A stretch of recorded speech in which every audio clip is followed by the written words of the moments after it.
Hi there, my name is Nick Martellaro, and this is episode 5, the final episode of my little series about the Cavern Club. So today we're finally gonna find out how much of the modern Cavern Club actually overlaps the original.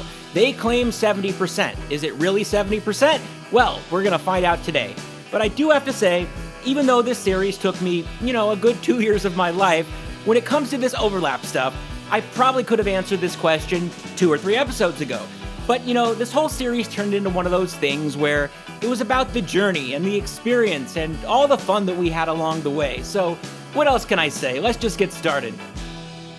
Alright, so you want to visit the Cavern Club today, but you also want to know how much it overlaps with the original. So, let's figure it out. As a reminder, the Cavern Club currently claims that the modern club overlaps 70% of the original site. They proudly state this as a fact on their official website, and this 70% figure is even listed on the Wikipedia article. And in fact, there is even a Cavern Wall of Fame on Matthew Street today with a plaque that cites this same 70% overlap. Now, many Liverpudlians and Beatles historians are skeptical of this figure, so I wanted to work it out for myself. So first things first. Is Cilla Black in the right spot? And she's supposed to mark the spot on Matthew Street where the original entrance to the Cavern Club was in the 1960s. So if we can confirm that she's in the right spot, we'll know where to align our entrance on the overlay. And as it turns out, yes, she's in the right spot. Well, roughly. Remember this picture that I showed you from inside the Cavern Club's entrance hallway? The buildings across the street are still there, which means we should be able to find some matching features if this is the right spot. And guess what? Somebody already did. A group known as Liverpool Then and Now made this comparison, specifically on the section of the brick that protrudes here. There are 2 distinctive pieces of damage that appear to match exactly. And if we head over to Google Maps and look at Cilla, there she is, there's the original entrance right here, and if we turn around, there's the brickwork damage, clear as day. More than any map overlay, I trust this type of comparison because you can literally see it with your own eyes. The marker is basically in the right spot. It might be a few feet off, but technically Cilla isn't the marker, it's this doorway here. And based on my diagram and the brick damage, the original entrance should have been somewhere underneath the edge of this roofline, probably right around here. The marker they have is close enough though, otherwise it would probably have to block the storefront window, but that's my take anyway. So with that being said, let's do our overlay and figure out how much of the current club overlaps the original. As I mentioned in the first episode, the Cavern Walks is a massive complex that spans all the way to Harrington Street, much like the original Branker warehouses. But the Cavern only took up one of these warehouses, roughly 1/6 of the available space, so it definitely doesn't take up the entire building that's there now. Okay, so look, I did this using 4 different approaches, and I will never claim to be an expert, so I'm just going to walk you through everything that I did. You may remember from all the way back in the first episode, I mentioned how Chris Cannon of Hidden Liverpool had the idea to do an overlay, like this. I had pointed out that while it was a good idea, it was going to be difficult to make accurate comparisons this way because we didn't really know exactly where the original warehouses were in relationship to the current buildings, or even how much Matthew Street had changed since then. Still, I wanted to give it a shot anyway, so the first thing I did was grab a high-quality satellite image from Google Earth. And it turns out that even after a 5-part series and all the information that I've gathered, I still have the same problem Chris did. It's really not possible to do an accurate comparison like this with a satellite photo because the perspective makes it so that we can't actually see where the buildings start on the ground. But I tried my best anyway, and next I grabbed a plan of the modern Cavern Club. Chris had used this older image that gives a rough view of the current club's layout, but it's still not enough to make accurate comparisons, so I acquired high-quality architectural blueprints of the actual club now. Then I started placing everything on top of each other based on where it seemed the most accurate. Everything looked right, and the original cavern entrance seemed to be in roughly the right location, next to the current club's fire escape and by the Cilla marker on Matthew Street. But the thing is, we're still really eyeballing this, which is why I really didn't like this approach. But moving forward anyway, first I started with our plans of the original Cavern Club, and then I made a shape of its footprint, including the shared walls, because I thought it would be as generous as possible. Next, I found the area of this shape, and the numbers themselves are irrelevant. They're just calculated using pixels, and we're only using them to make comparisons. But I should mention that these are all estimates because even a few pixels difference can change the overall percentage by a couple of points. So next I did the same thing with the current Cavern Club. I overlaid that on top of my plans to find the areas where it intersected with the original club. Then I did more math. I basically broke these up into shapes and found their combined area, and this gave me a total overlap of the current club on top of the original. And if you crunch those numbers, you get 41%. So I very well could have skipped this entire section, but I feel like it's important to show the steps.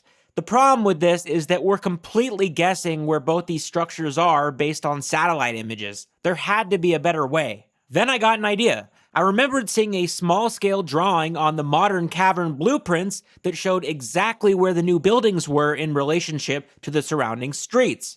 Bingo. This was my second approach. It solves the problem we had with the first one. Now I knew exactly where to put my current cavern blueprint. And just to show you how inaccurate the satellite method is, check this out here. When we overlay this scale drawing, you can see the ground level features line up perfectly. This little street up here is a tiny alley called Doran's Lane, and this thing right over here is another electrical substation. We can also see that North John Street to the right lines up perfectly, right down to the curves on the sidewalks. The reason I bring this up is because you can see the problem when we're talking about the insides of buildings. The rooftops are much closer to us, so the satellite image makes the buildings look a lot bigger. You can see that the actual footprint of the buildings themselves on the ground is much smaller. Alright, so I placed my current cavern blueprint exactly where the plan showed. But what about the original warehouses? I had another idea. Perhaps some of those old city maps that I showed you in the previous episodes would line up, and they'd show us where the original warehouses actually were. I decided to use the 1972 map because that was the last one printed before demolition. And then I put that on top of the current blueprint drawing. I was actually pretty amazed at how perfectly this lined up. Note that the building borders and the surrounding streets all line up almost perfectly. And when I line up my warehouses over this, everything seems to fit really nicely. You might notice that it seems like the dividers on the map between each warehouse are a bit misaligned, but I don't think this is surprising because these were all indoors. These city maps are more accurate with the outdoor structures that could be easily surveyed, and that's also probably why this slanted border doesn't line up exactly either. As I mentioned in previous episodes, this empty lot here on the 1972 plans had only been demolished a few years before, so when this map was originally drawn, this entire wall was not visible from the street, which means the person who drew it couldn't pinpoint its exact location. But anyway, I'm also happy with the overall scale of the warehouses here, because remember, these structures were doubled all the way to Harrington Street. If we assume that each warehouse went roughly halfway, this all seems to be the right height. I'll also point out that my original cavern entrance staircase seems to be just to the right of the current marker on Matthew Street, where that shop window would be, just like I said. But yeah, so now that we have all this information laid out with some factual basis, we can actually make an educated comparison. So using the same steps as before, first I got a complete footprint of the original club and calculated the area of that shape. Then I overlaid the current club on top of that and found the exact areas where it overlapped, and then I calculated the area of those shapes. And if you take the total overlap area and divide it by the original club's footprint, you get a grand total of 45%. So I'm happy with that number, and it's a little better. It's still nowhere near the 70% figure claimed by the club, but you guys know me, I'm always quick to assume that I'm the one who made a mistake, so I tried this another way, my third approach. This was the method that I was happiest with, so if you want to take a number away from this series, go with this one. This way is basically the same as the other one, but a lot more granular. I figured that including the shared walls might actually be a problem, and maybe the results would be different if I just calculated the interior space of the cavern. So I did more math and ended up with a new total area for the inside space of the original club. Then I did my current cavern overlay again, and once again I broke up the overlaps into shapes and found the total area. And if you calculate all these numbers, you get a final score of, drumroll please,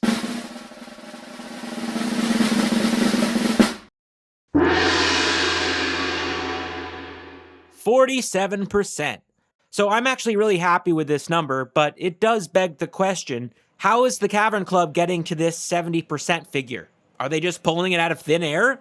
Well, in their defense, I have two proposals that could answer this question, one of which I think is much more likely. So the first one is, and I'll say right off the bat, I don't think this is what's going on, but I'll show you anyway. Remember that the original cavern expanded at one point, and the new entrance was added to 8 Matthew Street on the ground, and eventually the club extended into the cellar as well with a second stage. If you were to count this area as part of the so-called original cavern in the 1960s, that would massively expand the size of the footprint. Then we could combine this with the original club's footprint to get a combined area of both, and then we do our overlay one last time, do a bunch more math, which was a pain in the ass because of all the shapes, and we get a much bigger overlap. And if you actually crunch the numbers on all this, you end up with 67%.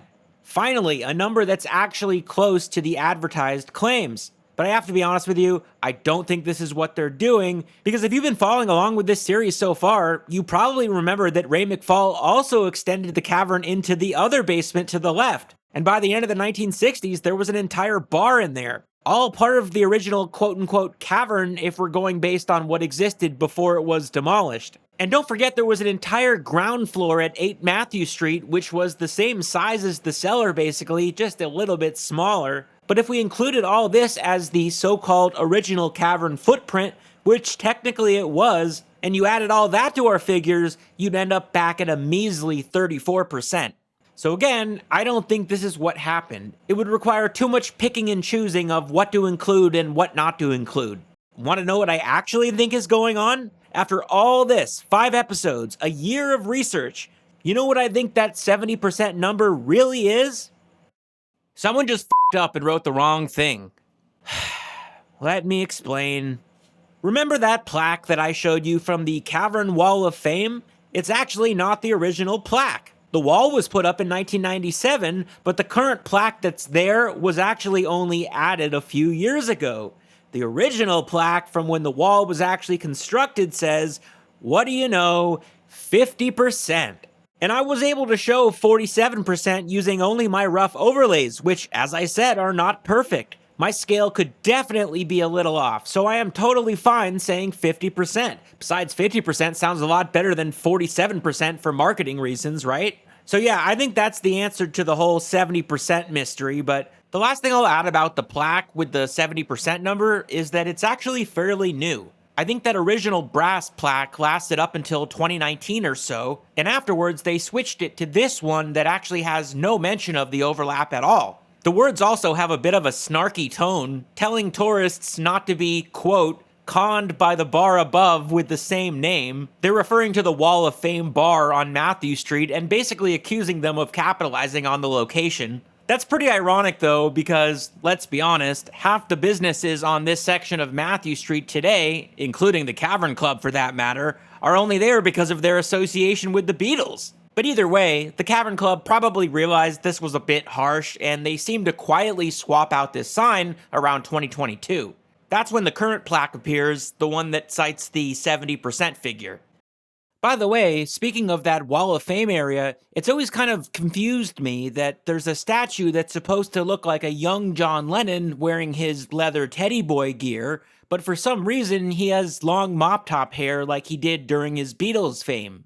Well, it turns out that when sculptor David Webster first unveiled the piece in 1997 for the Wall of Fame, it looked completely different, and the statue did in fact have period-correct hair. But apparently people didn't like it. Many said that it didn't look like John Lennon at all, and some even described it as scary.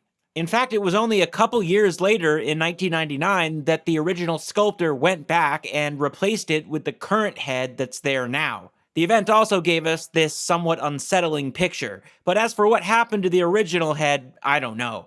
So for what it's worth, that's why the statue that's there today seems like an odd mixture of time periods. But I digress, back to the Cavern Club.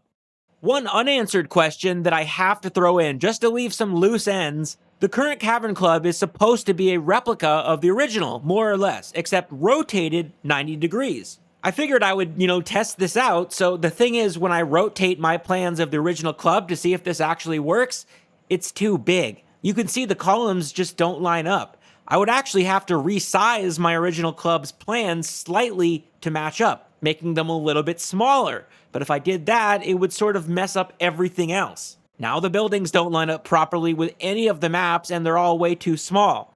So this really only leaves one other conclusion, which is that the modern Cavern Club is in fact slightly smaller than the original. And I never really thought about it, but when I look at it now, it does kind of seem a bit smaller in photos. I mean, compare this to the footage of the original club in 1966. This looks a lot more, well, cavernous. Look how many people are sitting side by side. Again, I don't know for sure, so anyone who was actually there and can compare, let me know if the original club seemed a little bit bigger. The bigger question for me is, why did the Cavern Club just change the number on their claim? How did it go from 50 to 70%? Did somebody just make a mistake and the correct figure got lost in translation? Either way, I'd really like to know the answer to this. I feel like the discrepancy between these claims is the bigger issue here, and like I said, I'm fine saying 50%. This actually gave me the idea to test one more thing because I never want to rule out any possibility. Let's say, for sake of argument, that my diagrams aren't scaled right, or I screwed something up with the width. Unlikely with all the evidence we've gathered, but let's just pretend. So instead, we know the 1972 map and the current blueprint lines up perfectly, right? What if I just made this center square the cavern's footprint, exactly like the map shows? I won't bore you with all the steps again, but if you end up calculating the overlap this way, you end up with a solid 50% overlap. Literally, it's like 49.9%.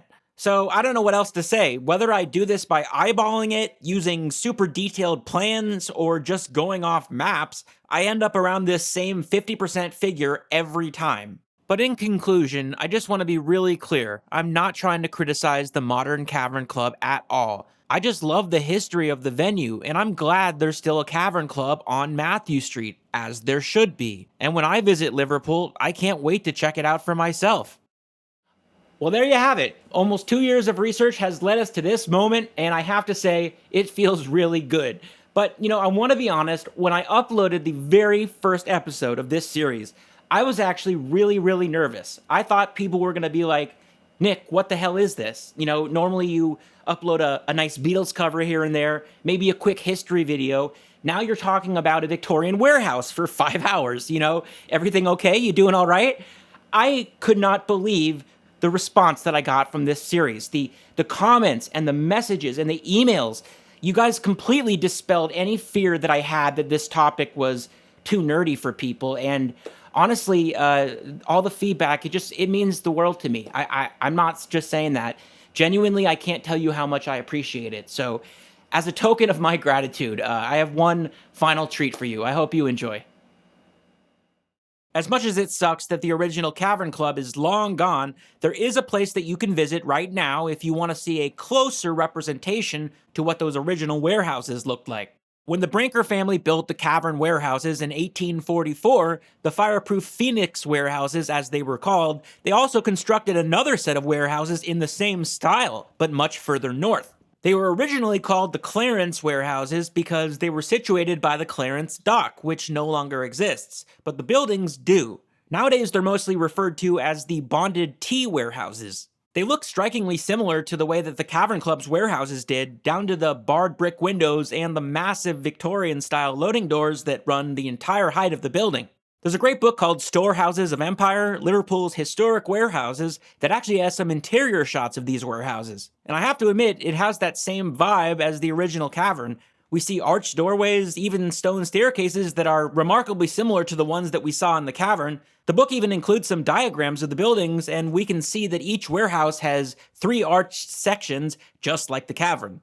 If it were up to me, the city of Liverpool should preserve this location, but not only that, this building also has rock and roll connections. Peter Kay took several now famous photos of the Beatles in front of these warehouses in late 1962. But I just have to mention this because I'm a photographer myself. There's a good chance that Peter Kay did not take the pictures himself, despite being a talented photographer. They are credited to his photography studio, but it's likely his employee, Les Chadwick, actually took this set. Gotta give credit where credit is due, because Chadwick was an awesome photographer himself, and in fact, my copy of Peter Kay's Beatles in Liverpool book is a first edition copy, I believe, and it's autographed by Les Chadwick, which I really got a kick out of.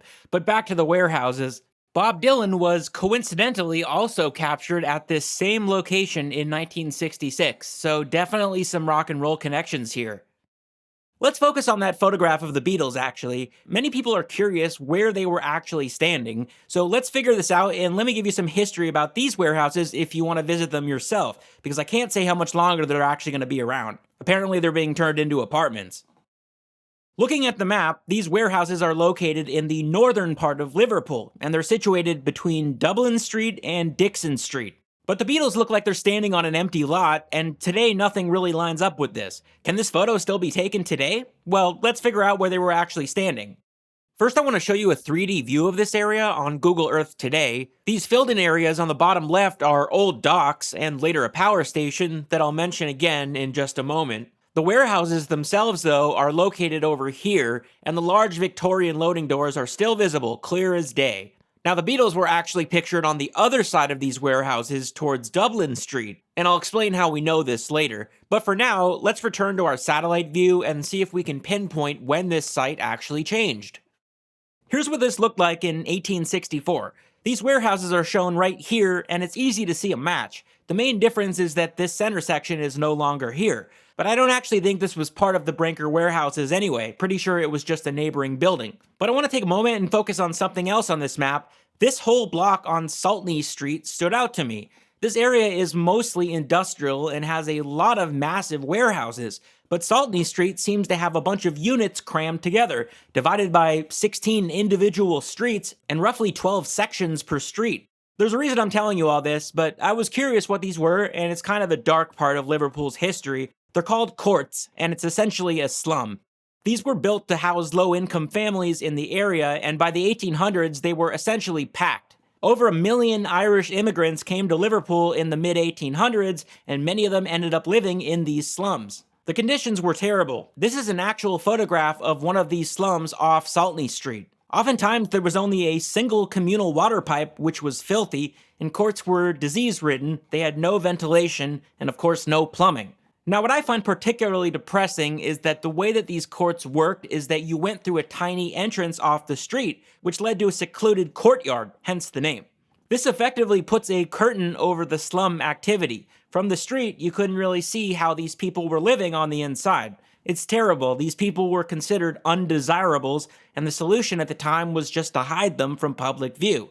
The crazy coincidence here is that these courts also have a Beatles connection.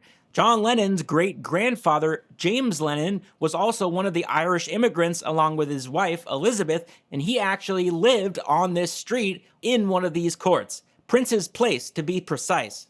These courts were obviously a painful reminder of Liverpool's history, and throughout the 20th century, the city made a big effort to demolish them.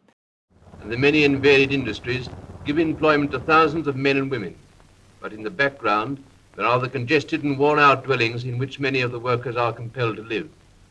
This problem of the slums is common to most of our large towns, and because disease and misery breed where such conditions exist, a nationwide campaign has been entered upon. Redevelopment which is taking place in the older residential areas of the city. It is difficult to imagine the conditions under which many are living, but such houses as these are being demolished daily.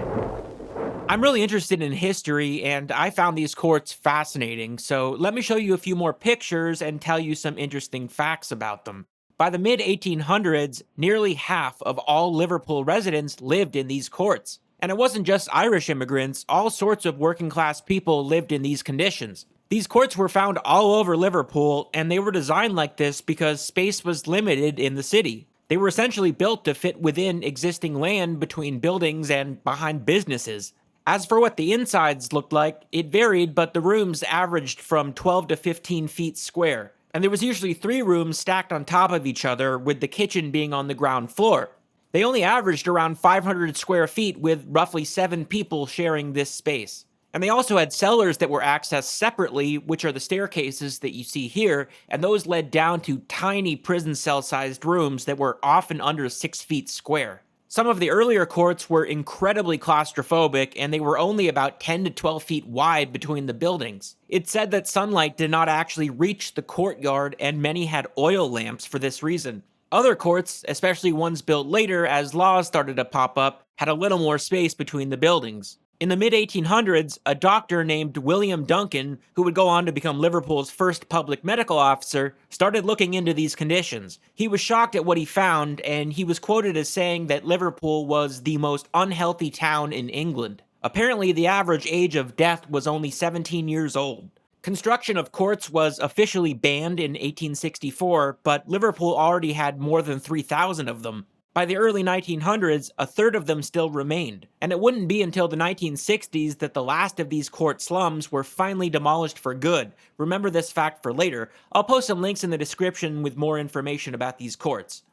The photos that we have from the early 20th century are very depressing. The kids in this photo don't even have shoes. This particular shot was actually taken off the courts on Saltney Street, so it gives you an idea of what these conditions were really like there. Yet with all that said, these people still took pride in their homes. This photograph is also from one of those courts off Saltney Street in 1936, and the residents have decorated the street for a local parade. People still made the best of things. The kids in this photo are celebrating the crowning of Queen Elizabeth in 1953. I would imagine that each of these little courts had their own sort of community, sort of like how you'd know everyone on your block. But within a decade or so after this photo was taken, the court slums were mostly demolished. In fact, there is only one remaining court in Liverpool. It's only partially standing, and apparently it's going to be preserved, which I'm glad to hear. We shouldn't erase history, no matter how upsetting it is. But as far as the courts off Saltney Street, I suspected they were demolished at one point, and before the property was built up again like it is today,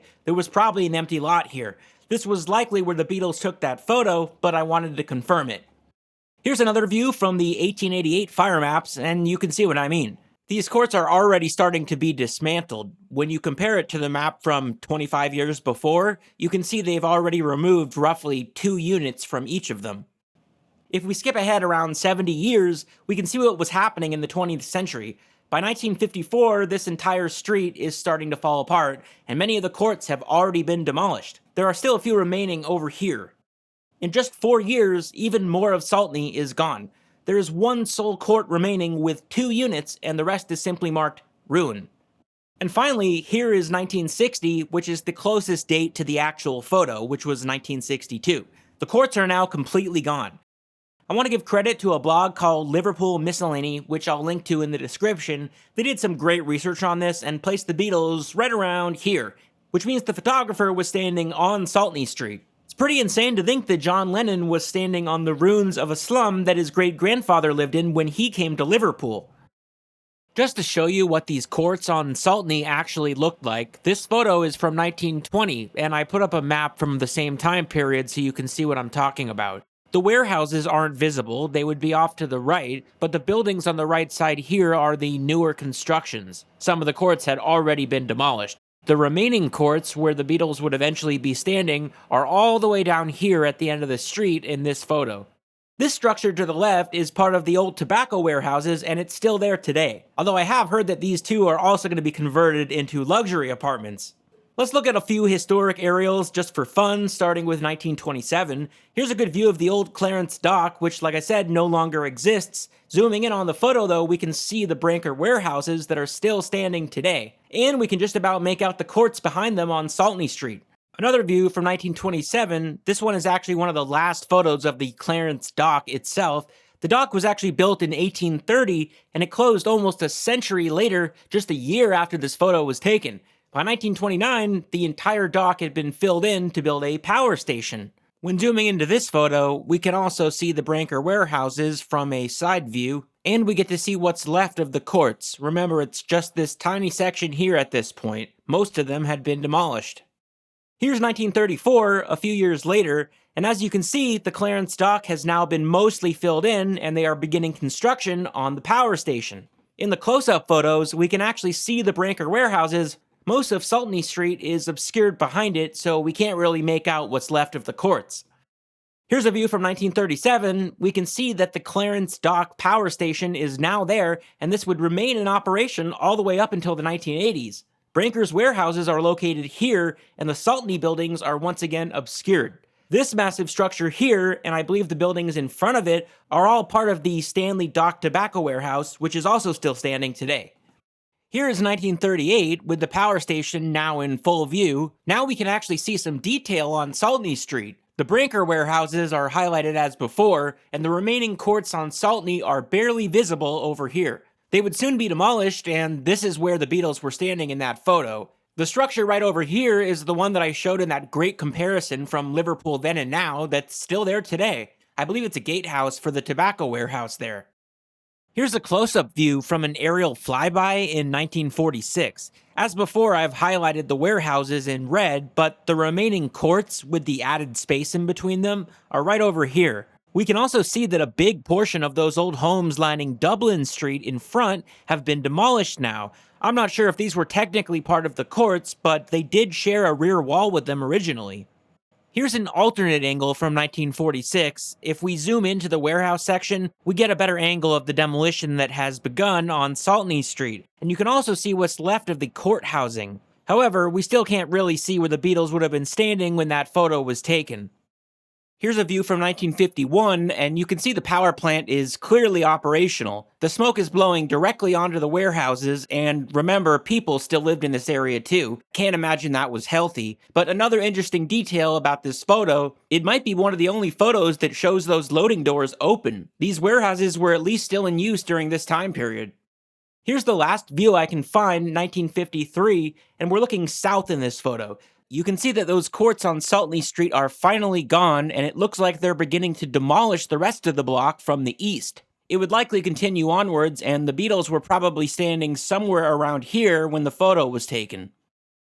So now that you know a bunch of history about all these buildings, let's see if we can place that photo of the Beatles. Recreating it is no longer possible, but we can still figure out exactly where it was taken. The giveaway is the arrangement of the loading doors back there. You can see that there's 2 sections of windows here, and then 3 in this area. Ringo is lined up with the middle set of windows on the 3 section. There's only one spot where this 2-2-3 window arrangement repeats on the building, so the Beatles had to be standing in this spot, where this other building is now, on the ruins of the former Saltney Street.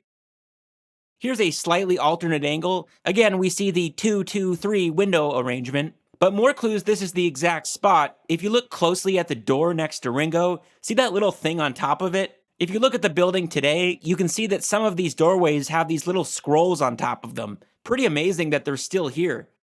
This alternate angle 100% confirms the location of the photo. Behind George, John, and Ringo is the only area where 4 windows repeat. But even more than that, we can see the edge of the building now. The brick sort of recesses after the last loading door towards the edge, and then there's a lonely wall with only 2 windows placed very high up. All of these features are still visible today. Looking on Google Maps, we can see all this perfectly. Here's the section with 4 windows, here's the recessed wall in the brick, and here's that final lonely wall with 2 high-up windows. We can even see what's left of the brick boundary wall that now has a gate added, and I'm actually using the older street view from 2018. There's a ton of shipping containers stacked now in front of this area. Here's the only shot I could find looking the other direction. Behind George's shoulder is actually the edge of those warehouses. The building with the peaked roof past that is all demolished now. There's an empty lot there. You can even see some smokestacks behind George, and they're probably the Clarence power station off in the distance. It's hard to imagine that people actually lived here by these warehouses.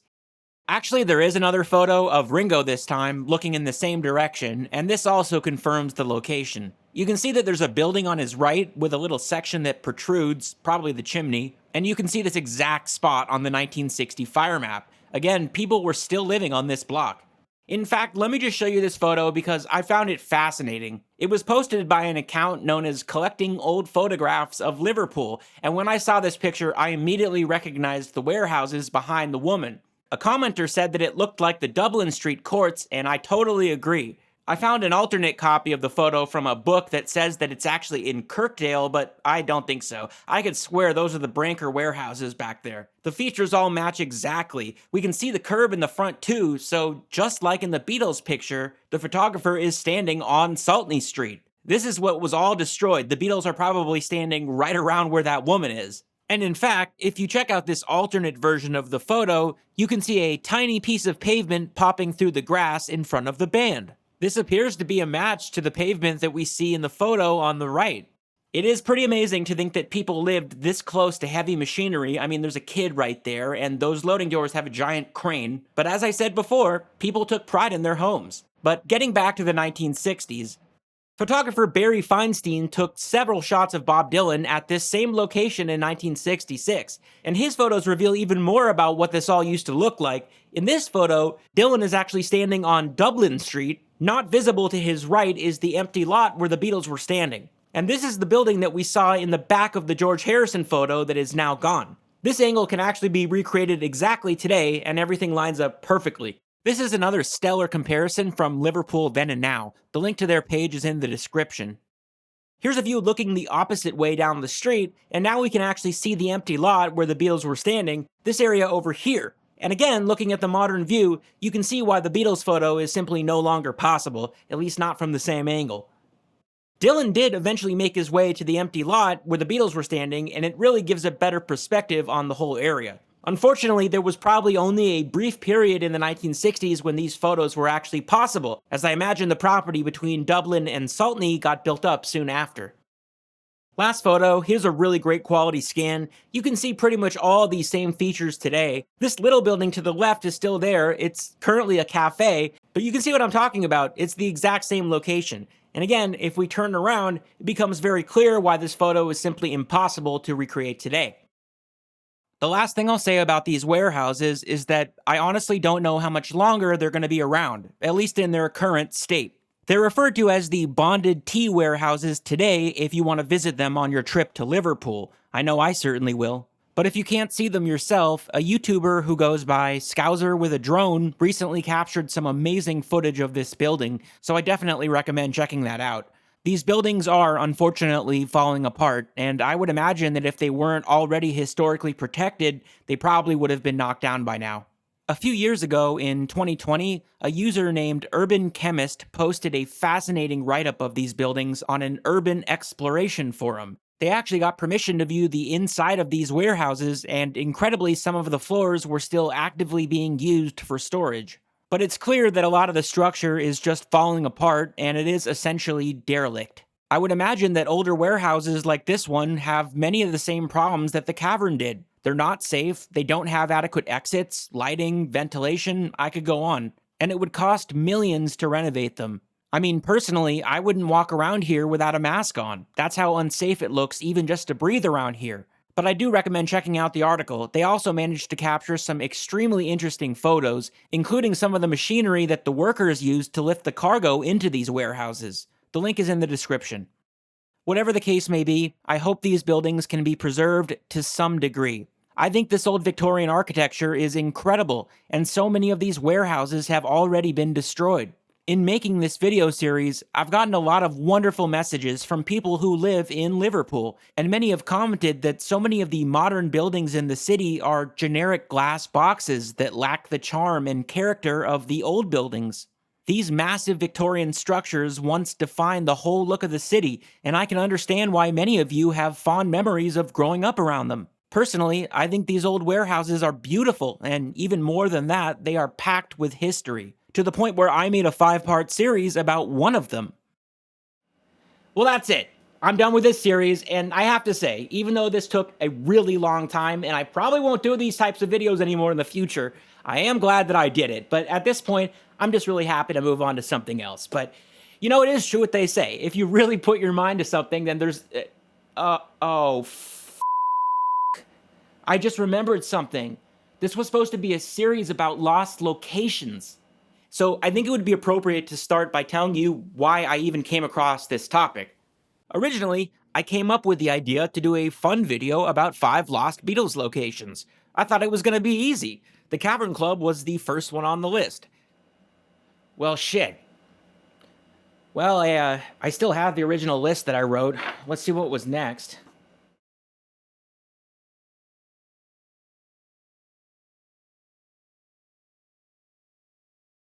Alright, I guess let's do this. Everyone knows about the famous EMI stairwell. The Beatles were captured at this location for their first album cover in 1963, and again 6 years later for a very similar shoot that many fans know from the Red and Blue albums. These photos were taken by Angus McBain at EMI's headquarters in London, a location known as EMI House in Manchester Square. Unfortunately, this building was demolished in 1999, and this iconic stairwell is now gone forever. But check out this extremely rare footage from the 90s, right before the stairwell's demolition. What if I told you that if you look really closely at this camcorder footage, you could just about make out around here that, you know what, no, I'm not gonna do it. I'm not gonna do it. I'm sorry, I can't. This last video just destroyed my life for like 2 years. I can't. I appreciate you asking, but no, I'm not gonna. No. Really, no, seriously, it's not a joke. No, I'm not doing it. No. No. No.